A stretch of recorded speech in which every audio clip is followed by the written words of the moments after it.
Ladies and gentlemen, welcome back. Another episode of Fit Bod Blueprint. Yay!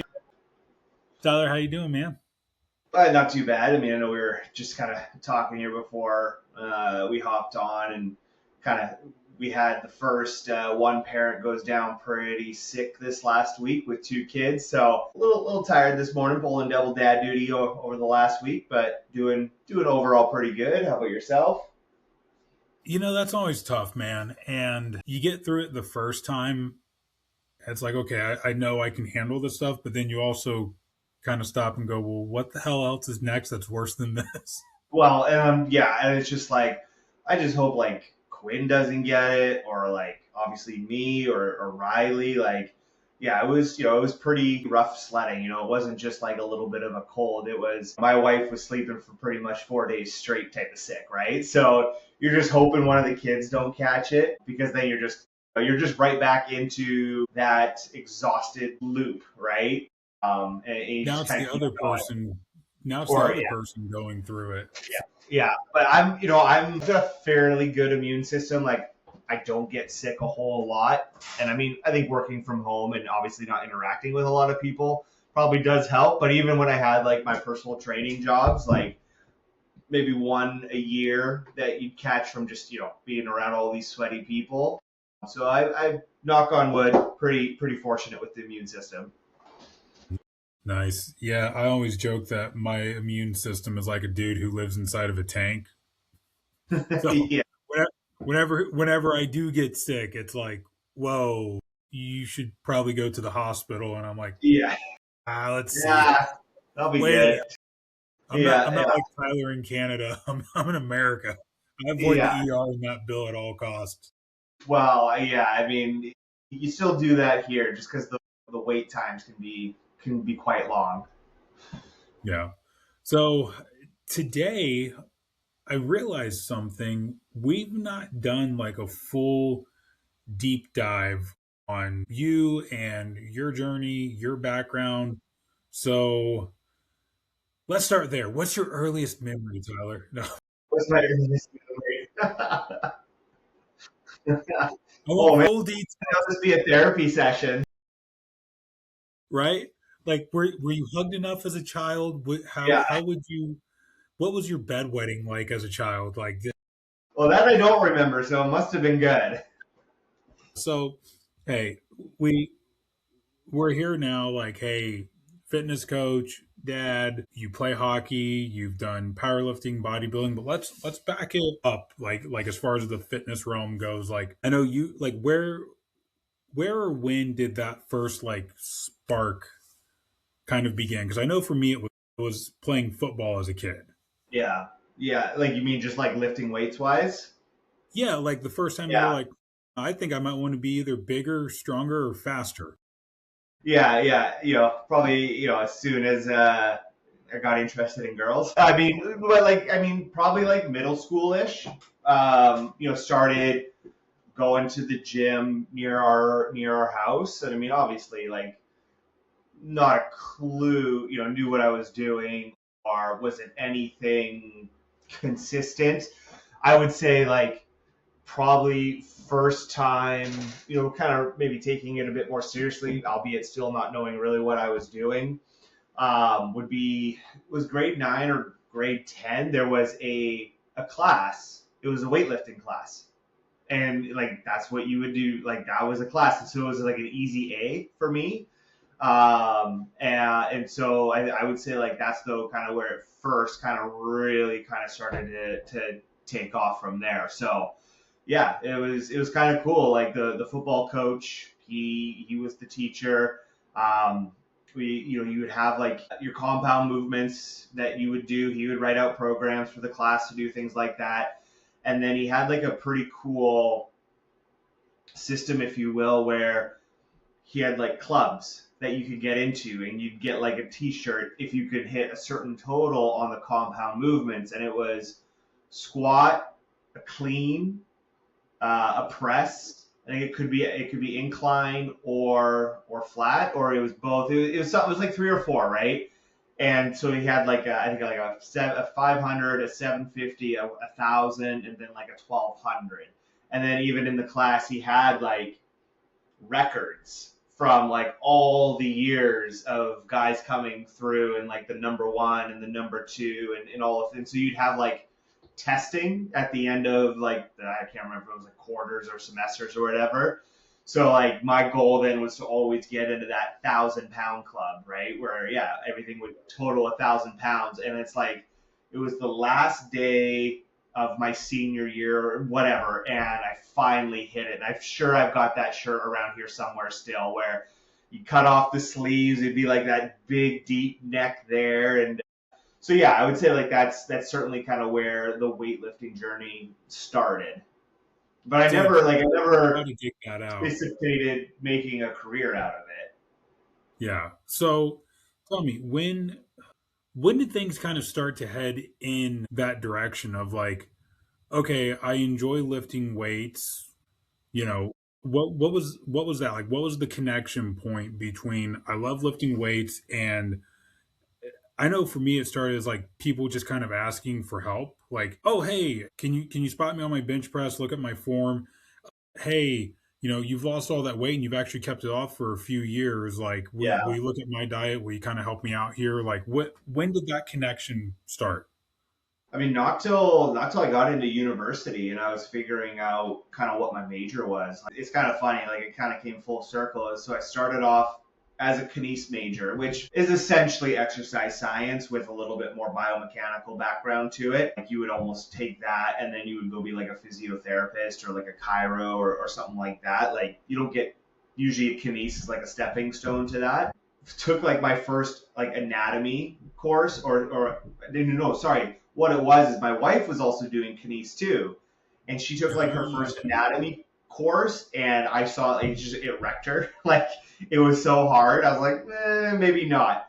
So I probably went through like I don't know 6 different majors trying to figure it out, and then just eventually kind of came back to kinesiology. And that's just kind of how it ended up being. And I mean, just with my background of playing sports growing up. Like hockey was like my main sport, but I mean, I played football, I played soccer, I did a little bit of baseball, lacrosse, track and field.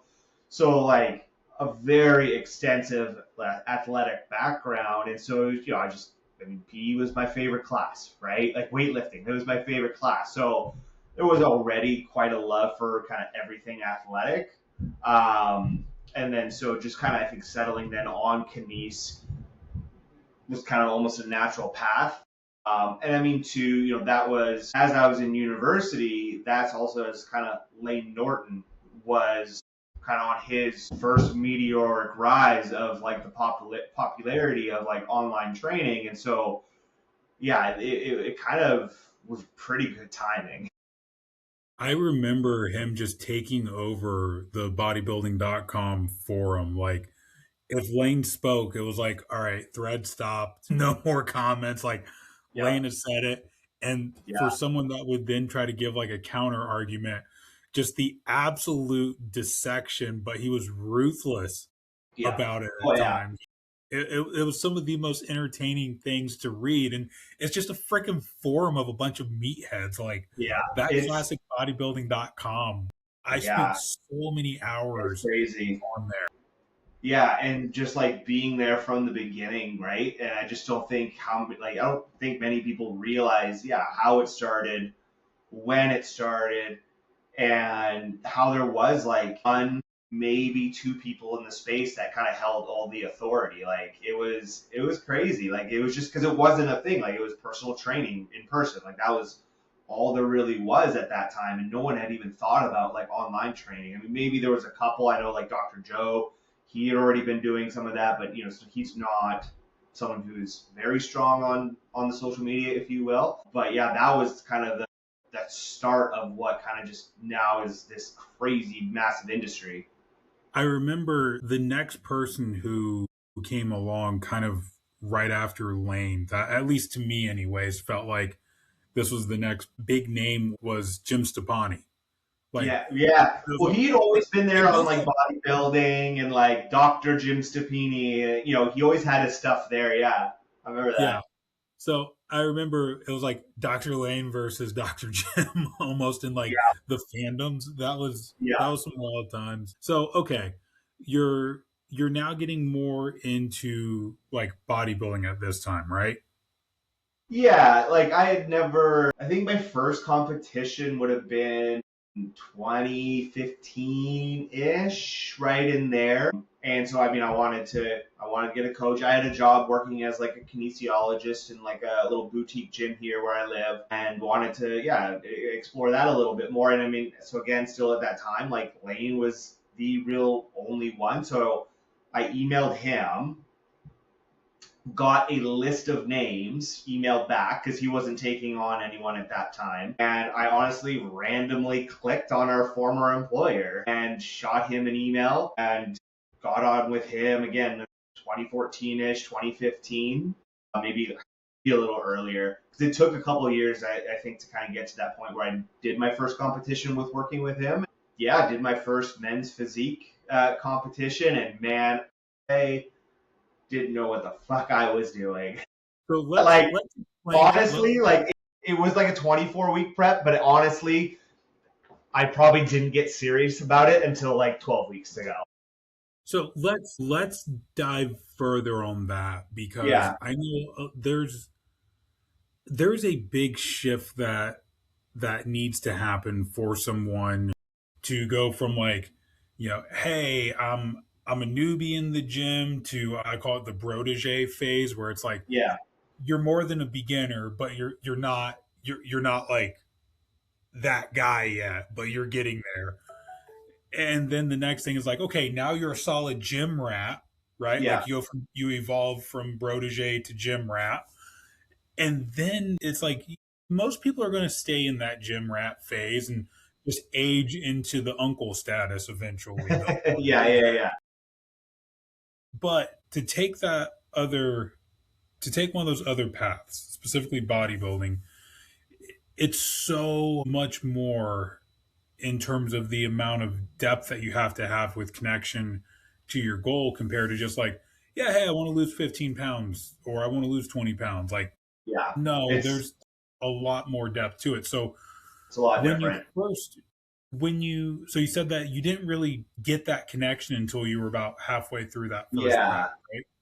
Yeah, I think it was just more so, you know, I think the coach I had was still new. So I also don't think like the coaching was there, and I think too I also just I didn't know enough either, and I think there was just a lot of that kind of unknown. I mean, this was still, I don't know if you remember this, but like this was still when like you put someone in a fat loss phase, you'd almost only start off by taking like 25 grams of carbs and 5 grams of fat away.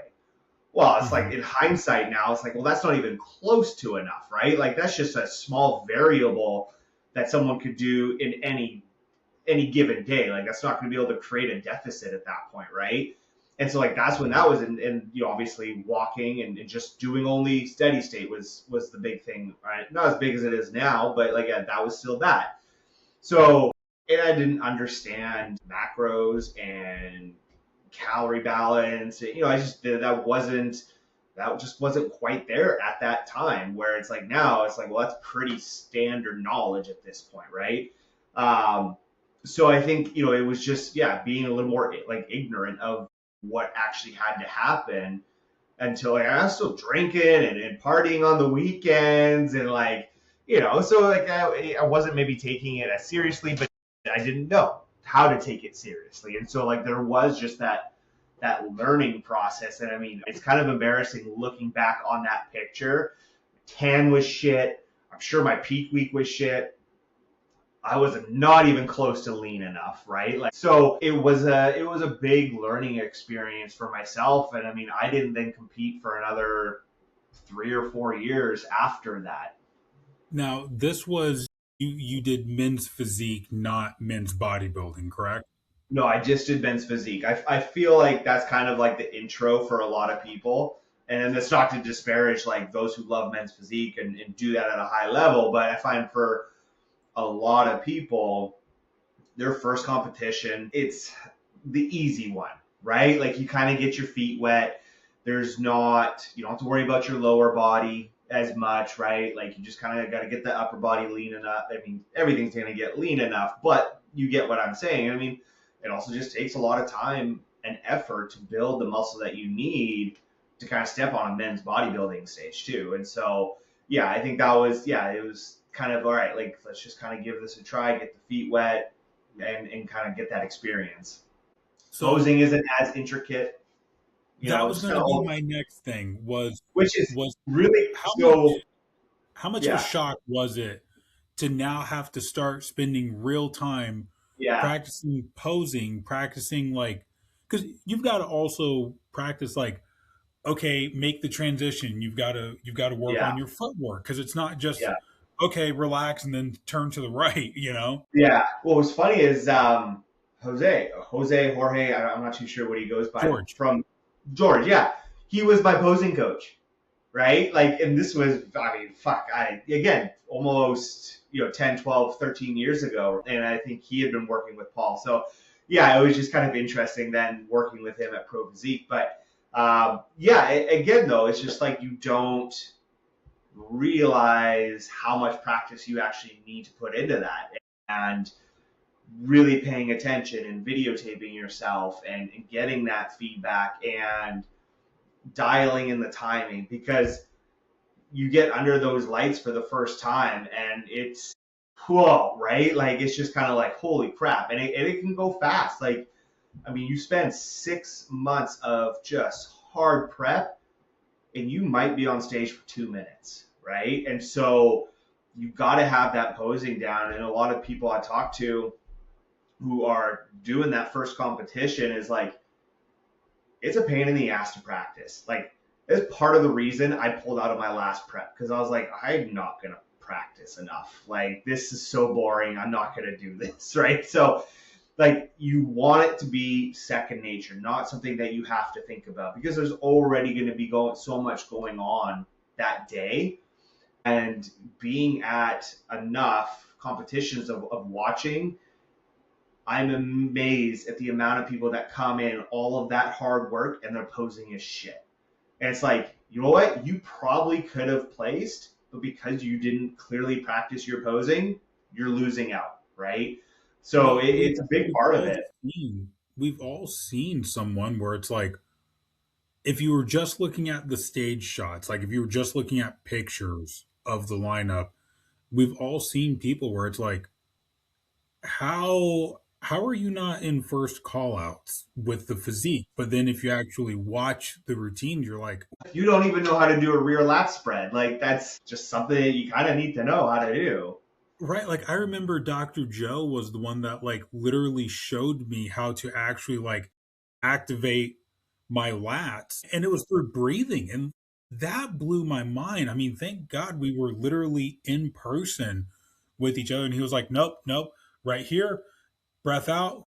And you feel this and you like gave a squeeze and I was like, "Oh, I didn't know that part. I didn't know there was nerves there." Yeah, yeah, yeah, yeah. So yeah, it's just all of those things that can go into that show day that people are like, well, am I ready? And it's like, well, at a certain point too, you got to go do it and get that experience. Like I think that's what like a first competition should be for everyone. Like you got to go into it with zero. I mean, any competition, but especially that first one, zero expectations. Like, well, Yes. do you think I'll do well? Like, dude, there might be 10 people there who have been competing for 10 years. Like you don't have control over that, and we're just gonna do the best that we can, bring you with the best looking physique you've ever had. You're gonna get that experience out of the way, and maybe you learn, you know what, I never want to do that again. Okay, fine, right? But you did it at least. Or hey, I love this. Now we've got some feedback. Now we know what we need to work on, right? And now we've got that first one out of our way. So that's always something that I feel like a lot of people don't love the answer whenever they talk to their coach. Like whenever they're a first time competitor, whenever they talk to their coach and they're like, "Yeah, well, I just want to look like I belong." Your posing is such a big part of that, and it's your Yeah, first time doing it on a yeah, stage. You're probably not going to look like you belong whenever we break yeah, down the routine. and Yeah. it's normal. That's why there's a true novice class. That's why there's a novice class, because those things are accounted for versus the open. It's like, look, you've been here before, you've done this. If you're not already competitive, this is probably going to be your first time being competitive, your first or second time. You belong here. So that's why I will tell people, save the money whenever it's your first show. Yeah. We're going to do novice, true novice, what's available, what's applicable. If it's someone who's older, like, look, the master classes tend normally will get smaller and smaller and smaller as the age bracket goes up. So it's like, let's do it. Most judges know if it's a local show. Most judges know if you're in the Masters 55, there's a good chance it's your first show. And you might be the only one. And you're probably going to be the only person. There might be one or two other people. So let's go. Let's have a good time. You're not competing in the open in your first freaking event. No, no. I've made that mistake as a coach, being like, yeah, sure, do it. And then I'm like, Droid. I shouldn't have I shouldn't have Yeah. told them to do that. I should have known to say no. Yeah. So, the purpose of that first show, I always feel, is figuring out, like, do you want to go through all of that hard work again? Do you want to go through the calorie deficit for a prolonged time, and you might only have one refeed a week for a while, or you might not even initially, you probably not having a refeed for at least the first 6 to 8 weeks. You're just consistent deficit. Do you want to do that much cardio? Like, do you want to go through all of the sacrifice to do it again? Obviously, for you, the answer was, yeah, I love this enough to do it again. Yeah. Yeah. Like I said, like I definitely took like a 3, 4 year break, and then that's where I went and did powerlifting and So did. let's go into that. Yeah. Let's go into that. So now now you're speaking my language, right? Yeah. Yeah. Yeah. Well, I So mean, I think part of it was like I didn't want to starve again. That wasn't a whole lot of fun. And just with where like me and Steph were at in life, like both graduated, full time in our careers, low rent, like the world was our oyster, right? In that sense, and so like to do powerlifting, well, I mean, there's the excuse of like, well, I can just eat a bunch of food, I can drink beer, and all I gotta do is just get strong. So I did, I don't know, probably five or six meets in that time frame. So that was a it's lot of so fun much too. easier. It's so much easier to just continuously be the athlete in powerlifting, because that's the other big mind f for a lot of people. And I have stood on this mountain. This is a hill I'm willing to die on. It is so much harder to go from power lifter to bodybuilder, because you spend so much time, like, yeah, you have the pressure of making a weight class.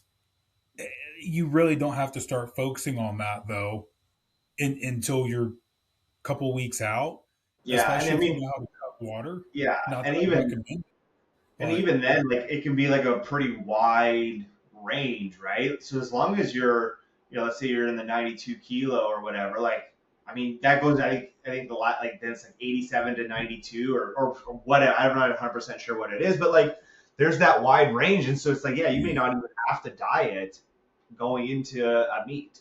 It's right. So it's like, look, you really don't need to worry about trying to make a, like, unless you are training way above a weight class and you're trying to like manipulate a record damn near. Yeah.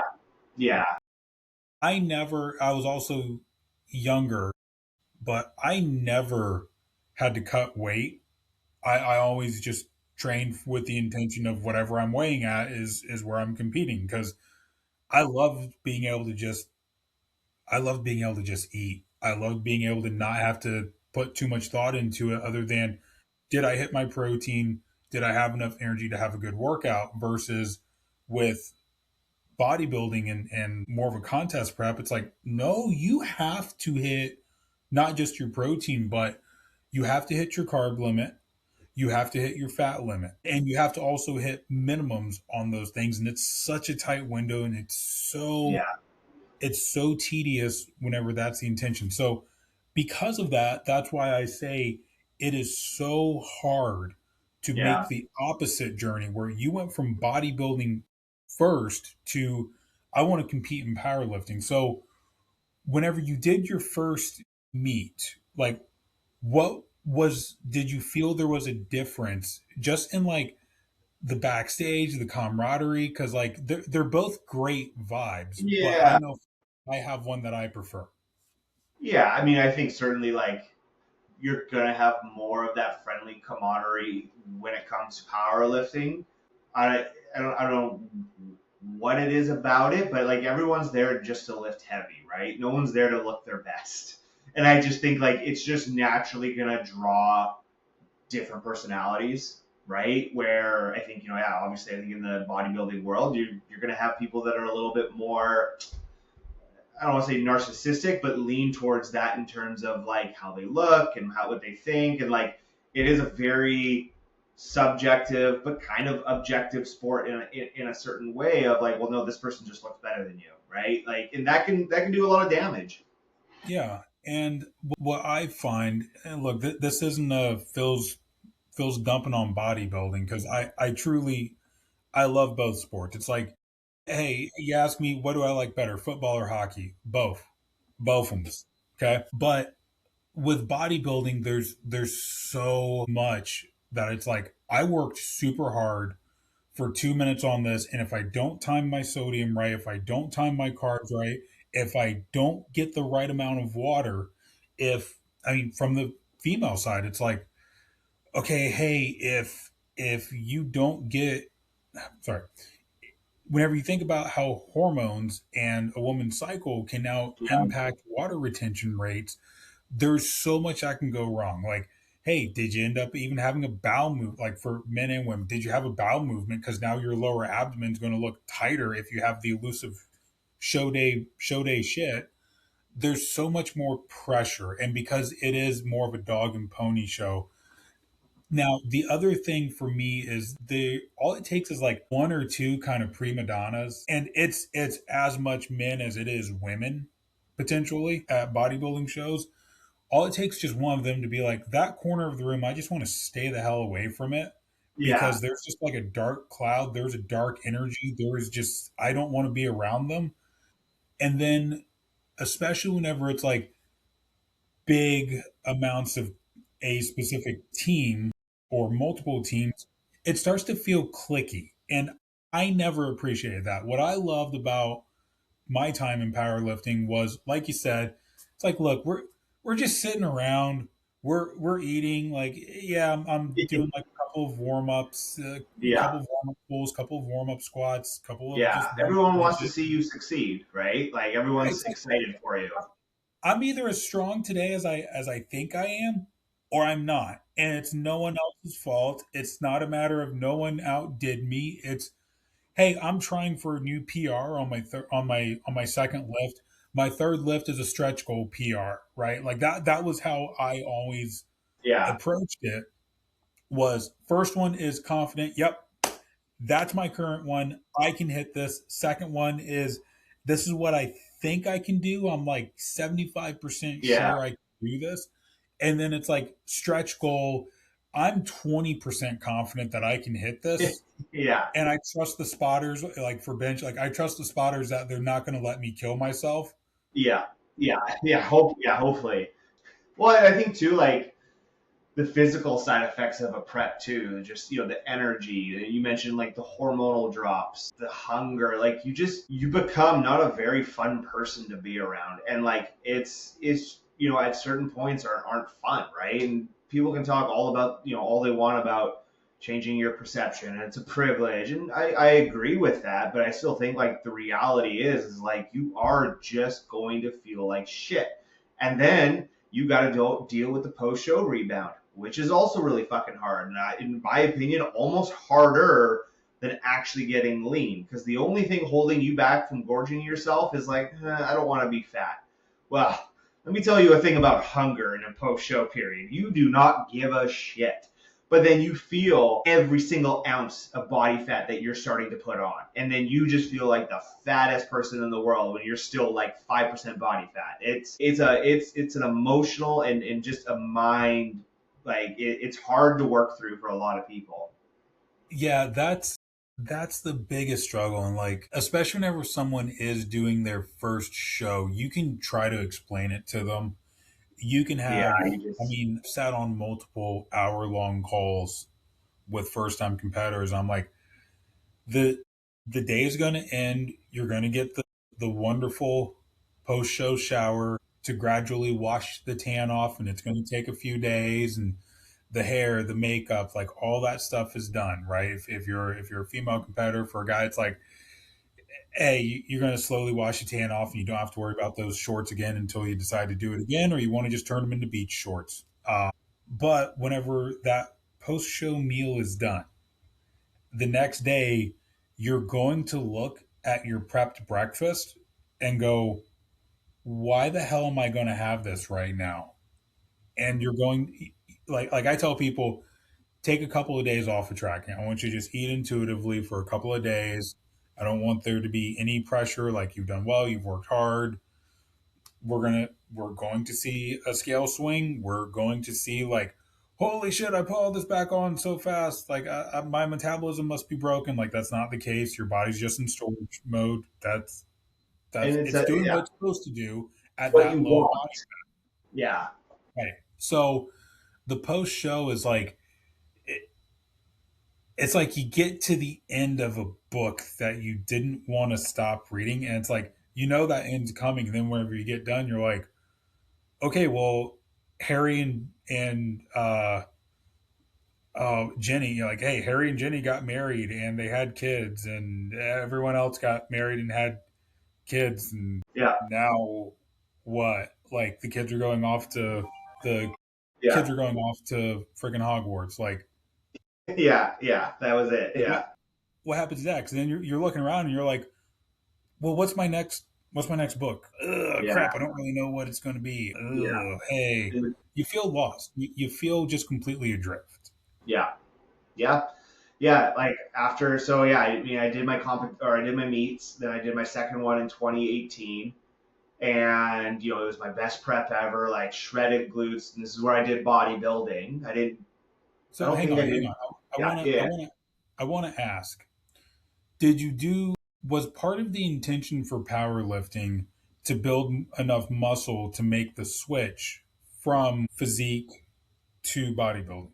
it was part of it. It was also just wanted to try something new, and I mean, this is also when like powerlifting was kind of having a surge in popularity too, right? Like it wasn't a very popular sport, right? It was pretty niche before that point. And I think again, Lane Norton made it super popular because he still had a big pull and he was into powerlifting, right? And so it kind of got fairly popular in terms, and I mean that's when like power building was a thing too, right? Where I was about to say the yeah, infamous power building. It was like or 2 years of I'm a power builder. Like, yeah, or DUP from Zordos was just starting to become a thing. Like a lot of his research was just starting to come out on daily undulating periodization and how to apply that to powerlifting too. And so like it was kind of hitting a surge in popularity, kind of cheaper to do. I could do it all locally. And then, yeah, I mean, working to build that muscle. And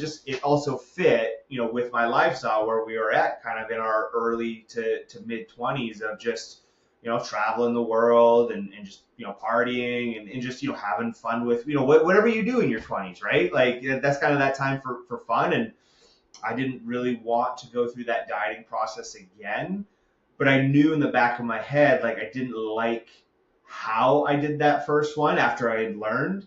And so I knew I at least wanted to do it one more time and to see what I can do and to like come at it with a much different mindset and obviously the experience of the first one and a lot more education with it. so whenever you started that second prep, I know you said the first one, it wasn't until you were like halfway through that you finally Yeah. had the switch flip. Like, with this Yeah. second one, was it like instant? Did it still take a It couple was of weeks? no, I like it was perfect. Like I literally did not have a single like blowout day. I didn't miss a thing. Like it was, and like that's pretty rare, right? Like, and it like most people, 99% of people, you're probably gonna have like a binge day at some point, right? And I didn't have like a single one. So yeah, like going into it, like my mindset was like, I'm gonna do this as perfectly as I can. And yeah, and I did, and it messed me up, like it to the point where like I don't think I'll ever do one again, like just for how draining it was. But I did it, and then I made the mistake of going to the Olympia in Vegas right after. I met Dr. Joe a couple of times before at like some of the pro physique camps, and I remember he was there, and I remember talking to him. I mean, he's just he's a little shit. He would keep like urging me, just have another, just a little more, eat some more. He's just like pushing me. But you remember like talking with him after, he's like, I would just look in your eyes and I could just see how bad you were just like struggling, like to just not eat everything in sight. Like my hunger was through the roof. You're in Vegas at the Olympia, going out for dinners, going out for drinks. Like, I mean, those expos are just a big excuse for all the fit people to get together and party together, right? Like that's all that they are. And I remember we went to, can't remember the name of it, but they had like these boozy milkshakes, and Yeah. like obviously just like loaded in calories, probably like 1,000 calories a piece. And I think I went through like two or three of them after I'd already eaten my dinner, right? So like, yeah, just kind of coming back to how hard that post show phase is. Like it's a struggle, but it was like I got the shreddest I'd ever gotten. I'm 5'11". My lowest weigh in was like 168. And so like I had shredded glutes. I don't think I had much more to lose when I stepped on stage. And I mean I did fairly well. I think I won novice open, and I think I got like fifth in open. So like did fairly well. Wasn't a massive show, but after that I was like, I don't know if I'm doing that again. Yeah, yeah.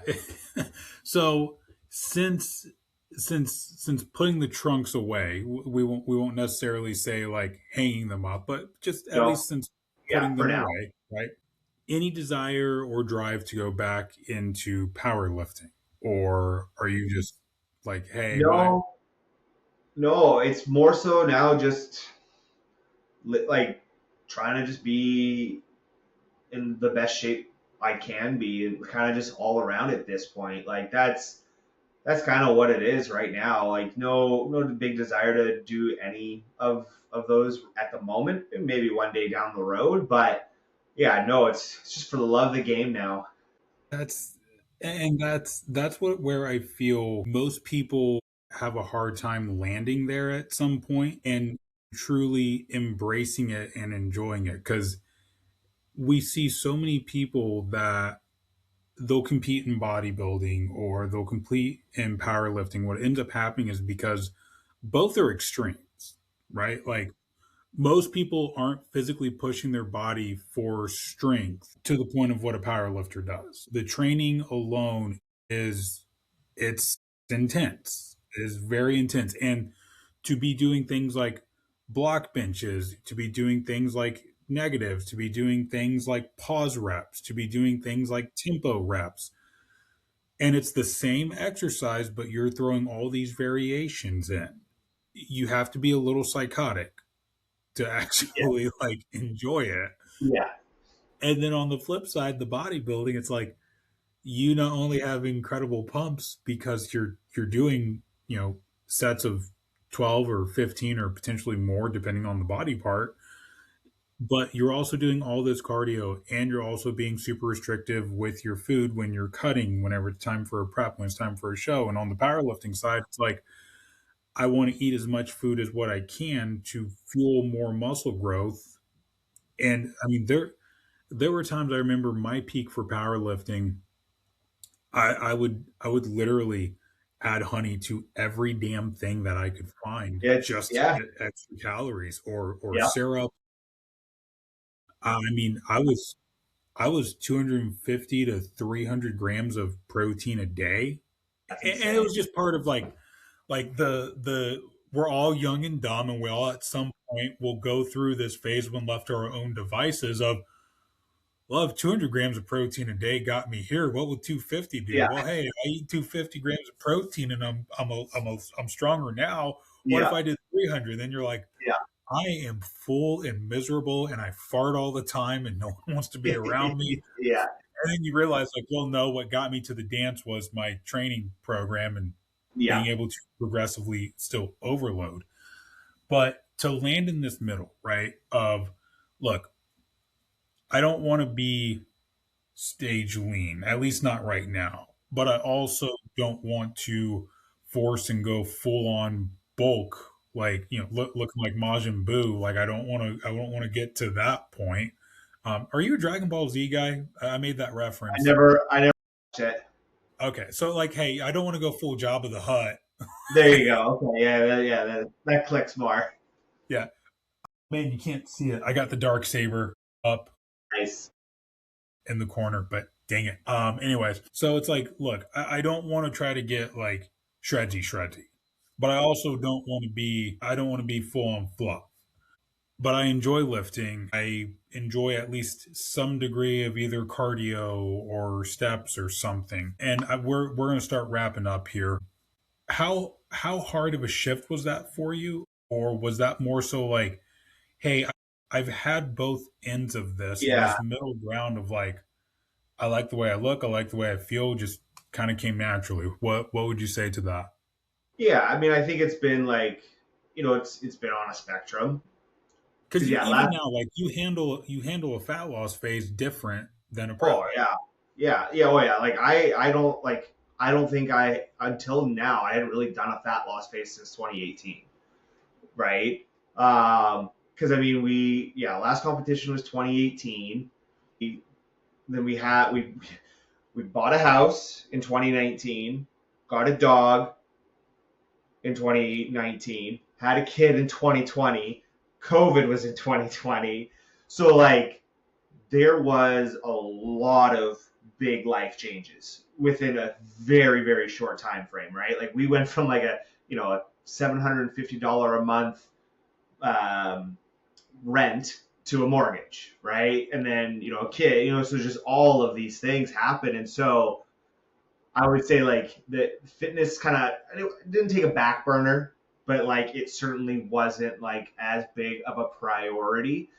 And so I would say like I would say over the last year or so, like it's kind of shifted back and kind of has evolved again and kind of can come back a little bit more to the forefront of tracking and just being a little bit more diligent with stuff where for the previous few years like I wasn't. And I think I mentioned it on a couple podcasts ago though, where it's like I can get away with a lot and not really have these massive shifts in my body composition, right? Like, and so again, maybe some bad habits just there, but I had also been very diligent with my tracking for almost 10 years, right? Like, it was rare where I would take days off and just not track things. And so I think it was also just kind of tired of it and just didn't want to track for a few years for the most part. And so, like I said, though, like again, and now it's kind of like shifting back and it's like, okay, I'm in this fat loss phase. Like I kind of started pushing 220 at the end of the year, which is close to like the heaviest I had ever been. Like the heaviest I ever got was like 225, and that was during my powerlifting years. And so just kind of again having a bit of a reignited desire to tighten things up a little bit, and kind of get back to maybe just being a little bit more healthy again. So it was it was a shift, and I think the good thing about knowing that this is a long game, it's you can kind of have those, right? And kind of have this little back and forth of just kind of where your life is at and the context and what's important to you. Like what was important to me for, that 2019 up until kind of now was my family, friends, having fun, not worrying about food, a little bit of training, And that was just kind of like I didn't want to bring in all this tracking and have like, okay, well, my friend, like we're doing something almost every single weekend. Like I don't want to have to worry about saying no to all these things. Like I'd rather just be able to do them. So yeah, it is a lot of that spectrum and back and forth, and what is important to you in that time. I love it, man. I love it. All right. So we're going to wrap up today with another blind rank for original 151 Pokemon, but we are doing only the forgotten middle evolution. So Like whenever I say I like the middle wrinkle. evolution, I mean like, hey, Bulbasaur evolves into Ivysaur, evolves into Venusaur. We're only talking about 3-stage evolution Pokemon, and we're just going to the original 151. So we're going for the middle evolutions. Ask ChatGPT to spit them out in random order, and the first one that it gives out is Nidorino slash Nidorina. Uh, I'm gonna go 4. that's what I was gonna say. Like that was just one I never used. Um, the third evolution still never held a whole lot of. I don't know. I really want to try because I think you need like a moonstone or something anyways That to was get my there. thing. So Was yeah, as soon as I got to Mount Moon, I'd grab that Moonstone and yeah, evolve whichever one was the higher yeah, level because I'd always have both because right, it's like they're kind of the same. yeah, And then yeah, like I think Nidoqueen ends up with better speed, so she outspeeds most of the time, whereas Nidoking has higher attack stat. So I would always just see like, hey, which one ends up being higher level by the time I get my first Moonstone, and a lot of times I would just end up using both Moonstones in Mount Moon yeah, on both of them. yeah, That way, I have a fully evolved Pokemon by the time Misty comes around, and I can yeah, just thrash through her. So yeah, yeah, I'm gonna go 4. What about you? yeah. I'm going. I was gonna go for two. All right. Ooh. Next up, I I'm gonna. Damn, I almost wish I had 4 available for this one. Graveler. I just Yeah, I'm trying to think like if I ever really went pretty far with that. I don't. Yeah, I'm gonna. I'm hesitant to put five, but I don't think it's three worthy. So I am just gonna go five, at the risk of like really getting dumped on here at some point. right because like with my luck, if I go 5 with it, then I'm gonna get like Metapod or Kakuna next. Shoot, I didn't even think of that. Harden, worthless, worthless. Yeah, I'm gonna in go that the case, different route. yeah, I'm gonna go 3 for it. I mean, yeah, I can't go back now, but I didn't even think about that. Next up, I'm Pidgeotto.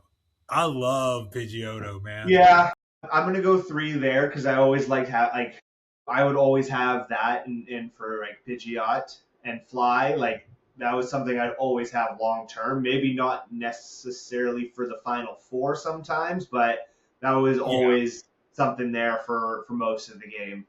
yeah, same, same. Plus, I'm just gonna say it was cool. Like he had like the slick back hair, kind of. So as a Yeah, bald man now, like I appreciate him a little bit more. yeah, yeah. I'll go Let's see. three. I've got 1, 2, and 5. Damn sure Got not a one, 5, but not my 1. I'm gonna go 2. All right, so I've got 1 and 5, one and and two. you've got 1 and 2. Okay, War Turtle. You know what? Ooh. As a bald man, I have to admire my fellow bald beauty, and with my Yeah, last name Turtle and it's yeah. Turtle It kind of War makes Turtle, sense. that's my one. That Yeah, yeah. War I, Turtle, it's I like looking in the mirror. Yeah, I'll go two. I'm gonna leave my one. We'll see. I'm risking it for the biscuit. Risk it for the biscuit. I love it. Damn it, this is a good one. Okay, I think this played out for you. Okay. Dragonair. Yeah. Like Like you yeah, if got you can wait the long highest. enough and you get that, yeah, it's a pretty solid one. Like that's one that's gonna run roughshod through Final Four. Like it's if you can get to that Dragonite. Can't believe Dragonair is sitting. You know, the only problem with Dragonair was you had to get it was like level 50 something. Yeah, because I mean, yeah, you don't really get a Dratini until like late in the game too. So you have to almost kind of then go grind for a little bit to get there. But it was worth it. So I found this. little hack on TikTok, and it's one of those things. Where was this like 25 years ago? Whenever you remember the Nugget Bridge, Yep. where you battle the Yeah. trainers, and at the very end, the Yeah. sixth Yeah. guy. So somebody shared the strategy of you battle the fifth trainer on Nugget Bridge, then you go to the Pokemon Center and you deposit all of your Pokemon except, but you take out like a level two Rattata. Whenever you go to that sixth guy after the fifth trainer from Nugget, from the whatever, like the Nugget 5 or whatever, he'll because he gives you the Nugget first, Yeah. and then he knocks out your Rattata. And whenever you wake up at the Pokemon Center, you go back up and you talk to him again, and he gives you another nugget, and you just keep cycling through that. So by the Yeah. time now you get to Celadon City in the Rocket Game Corner, you can just buy enough coins for Hey. a Dratini instead of having to fish and Yeah. to find a Dratini in the Safari Yeah. Zone. That's pretty cool. I love those like those little glitches in the games. Those are yeah, that's so cool. Yeah, I love those. I remember like whenever I got my first Game Shark, being able to change it so that you could pick like pretty much whatever starter you wanted from it. But then somebody like shared the whole strategy. This was like 2002. I remember going on. It was like it was one of the like video game forums. I Yeah. can't remember what it was, but somebody shared like, oh hey, if you do this, then this, then this, then this, then this, and in Viridian Forest, like you'll hit a glitch where you get like a Gengar, Okay. and Yeah. then there's like other glitches for like, hey, you can encounter a Mew right there before the Nugget Bridge Yeah. fight. So now you get a Mew that Yeah. like, Yeah. holy You crap, I can can go through the majority of the game with a Mew, and I have a Psychic this early who's not freaking worthless Abra. yeah, that's huge. I love it. Well, Fire Red and Leaf Green just came out for the Switch, so Might I think have I to know what Tyler's going to be doing. yeah, fire it up. Go get it. Yeah. Let her rip, Tater Chip. Well, thank you all for giving us a listen. Please be sure to like, share, subscribe. If you have a request for an idea for an episode, please feel free to leave a comment. And if you would like any help at all on your fitness journey, head over to fitbodinstitute.com and get your free metabolic assessment. Until next time, see ya. See ya.